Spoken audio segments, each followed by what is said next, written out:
രാവിലെ 8 മണിക്കാണ് ഈ ആക്രമണം ഉണ്ടാകുന്നത്. എനിക്ക് പുറകിലുള്ള മുഖ്യമന്ത്രിയുടെ ജനസേവാ സദൻ, ഇതാണ് സിവിൽ ലൈൻസിലെ രേഖ ഗുപ്തയുടെ ഔദ്യോഗിക വസതി. ഇതിനകത്ത് തന്നെയാണ് ഈ ജനസമ്പർക്ക പരിപാടി നടത്തുന്ന ഓഫീസുമുള്ളത്. രാവിലെ 8:10 ജനസമ്പർക്ക പരിപാടിയിൽ മുഖ്യമന്ത്രി ആളുകളുടെ പരാതികൾ കേൾക്കുമ്പോഴാണ് രാജേഷിന്റെ രംഗപ്രവേശം. കയ്യിൽ വെള്ള പേപ്പറുകളൊക്കെ ഉണ്ടായിരുന്നു.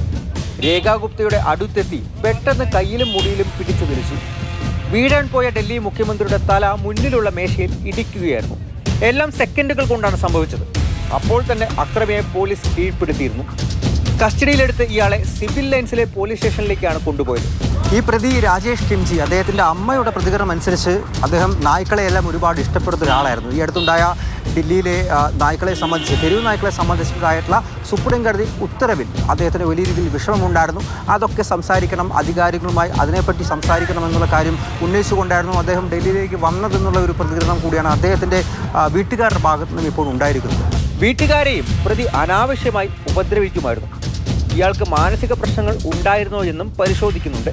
വധശ്രമത്തിനാണ് പോലീസ് കേസെടുത്തിരിക്കുന്നത്. ഗൂഢാലോചനയും കൂട്ടുപ്രതികളുടെ പങ്കുമൊക്കെ പോലീസ് അന്വേഷിക്കുന്നത് മുഖ്യമന്ത്രിയുടെ ഓഫീസ് നൽകിയ CCTV ദൃശ്യങ്ങളും പ്രതിയുടെ മൊബൈലിൽ നിന്ന് ലഭിച്ച വീഡിയോകളുടെയും പശ്ചാത്തലത്തിലാണ്.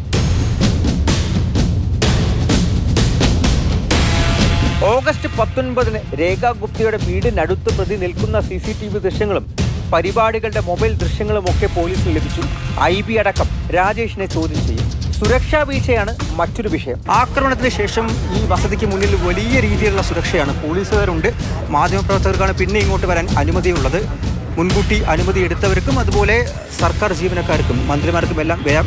ഈ റോഡിലും, അതായത് ഈ സിവിൽ ലൈൻസിലെ ഈ പ്രത്യേക റോഡും ഇപ്പോൾ ഗതാഗതത്തിനായി തുറന്നു കൊടുക്കുന്നില്ല, പൂർണ്ണമായിട്ടും അടച്ചിരിക്കുന്നു. മുൻകൂട്ടി അനുമതി വാങ്ങിയ വാഹനങ്ങൾ, സർക്കാർ വാഹനങ്ങൾ, മന്ത്രിമാരുടെ വാഹനങ്ങൾ, ഇത് മാത്രമാണ് ഇതുവഴി ഇപ്പോൾ കടത്തിവിട്ടുകൊണ്ടിരിക്കുന്നത്. എപ്പോഴും പോലീസ് ചുറ്റുമുള്ള വ്യക്തിയാണ് ഡൽഹി മുഖ്യമന്ത്രി.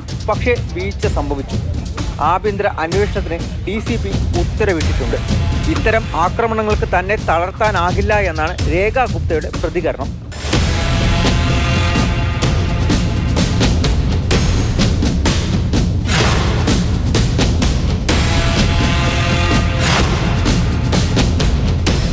മാതൃഭൂമി ന്യൂസ്, ഡൽഹി.